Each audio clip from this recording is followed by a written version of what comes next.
最初に軽く触れてもらおう。I wanted to just express the world of Metal Gear, the characters and the storyline and things like that. And I really want these new people to just touch Metal Gear.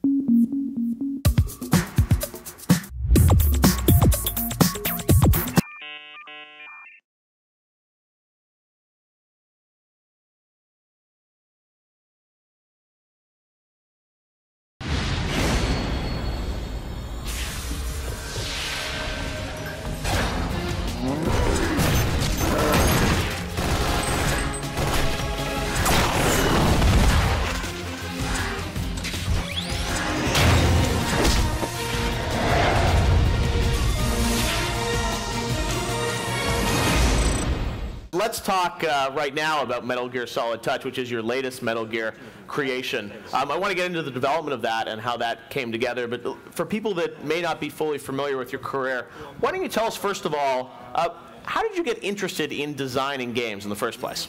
ですね、学生の時にっていうか子供の頃からですね。Ever since I was a student, well, actually, when I was a kid, I wanted to first become an astronaut and then go on to become a movie director. But I wasn't grown up in Tokyo, so I only grew up in a west part of Japan, which was not a real big city. So there was no such opportunity of becoming a movie director at that time. But during that time, I kind of met this hardware, which was the Famicom, which was the NES, and I really fell in love with it. It wasn't high-tech as of the machines as of today, but I thought that when I saw this machine in games, I thought there's a future there, and it's so interactive, and I could probably bring some touching moments to people if I were doing something for this, game. So that's why I wanted to go into the game industry.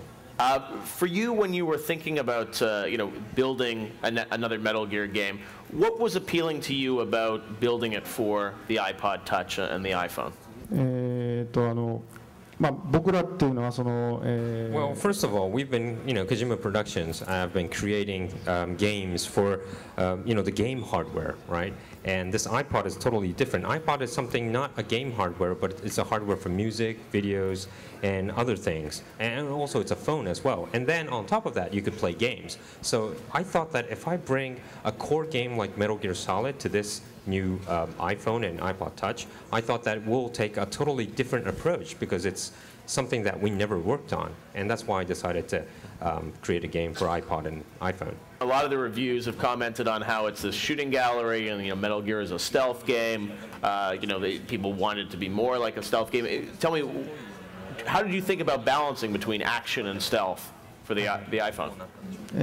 これも話せば長いんですけども、最初はですね、やっぱりメタルギアっていうのは。Well, this is going to be a long story, so I want you to listen carefully. But at first, Metal Gear Solid, when we decided to create for the iPod and iPhone, we thought, yes, this should be a stealth game because Metal Gear is all about stealth.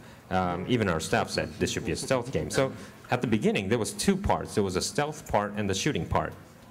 Well, we mocked up a sample of the stealth part and we experimented, but we thought that this would never work because it uses a kind of a delicate kind of control system, and we thought that this won't work because the Japanese players, we thought, would only play on the trains. So every time they get off on, on a station, they'll probably get spotted. It won't be a successful stealth game. So we thought that wasn't a good idea.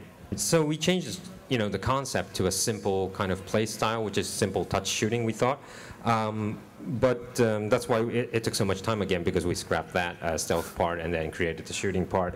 I was actually really nervous because even within the team, and when we showed this touch shooting to the European sales, the European guy said, no, this is not Metal Gear. I mean, it's not stealth. But I'm really glad now, after release and seeing the reviews, that people do enjoy a kind of a simple version to just express the Metal Gear Solid world. I thought it was quite successful. The reason why we created this and we named Metal Gear Solid Touch in the first place is because we thought that we'll make this simple concept and let people touch Metal Gear, meaning people who never played Metal Gear Solid. I wanted to just express the world of Metal Gear, the characters and the storyline and things like that. And I really want these new people to just touch Metal Gear and see how they like it. That's why we named it Metal Gear Solid Touch. And if iPod goes on more to more high standards, we think, yes, we could create a stealth game on the iPod in the future. So I think we'll have a long way to go. Now, with the iPhone and the iPod Touch being out there in the market, and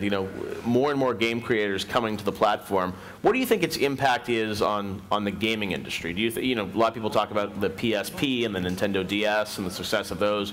You obviously chose to devote resources to the iPhone, not the PSP or DS. What do you think its lasting impact will be on the gaming industry? I believe that all the direction is probably pointing the same direction. So like hardware like PSP or DS, this is mainly you buy it because you want to play games, right? But on top of that, you might want to watch television, or you might want to watch videos or listen to music. So about like cell phones or iPhones, this is you buy it because you want to use it as a phone. But on top of that, you want to listen to music or send mails, or you want to surf on the web.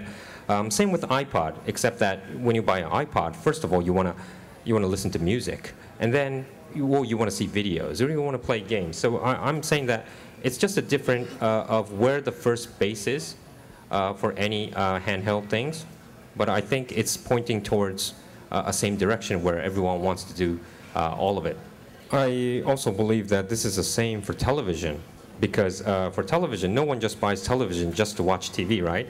You want to watch DVDs and videos and movies. You want to play games on the television, right? Meaning that from 10 years from now, I think all of this handheld things will become, close. You want to play games, or you want to watch videos, or you want to listen to music. This is all will probably up to the users in the real near future, meaning that you're going to have to compete. All these game creators who create games for this handheld will have to compete with other medias as well, like video content or music content or things like that. But it is, I think, a good kind of experiment place or location for these creators to experiment their games, if they're perceived well by the users or not. So it's going to be tough, because in the future, I mean, everything's going to go probably simultaneous. Currently, there's a trend already where you're listening to music, and when you have a phone call, the volume goes down, and you talk with your friend or whatever. But right now, I don't think there's any app where you're playing a game and you could switch from music to a game seamlessly. But in the future, I believe this will happen.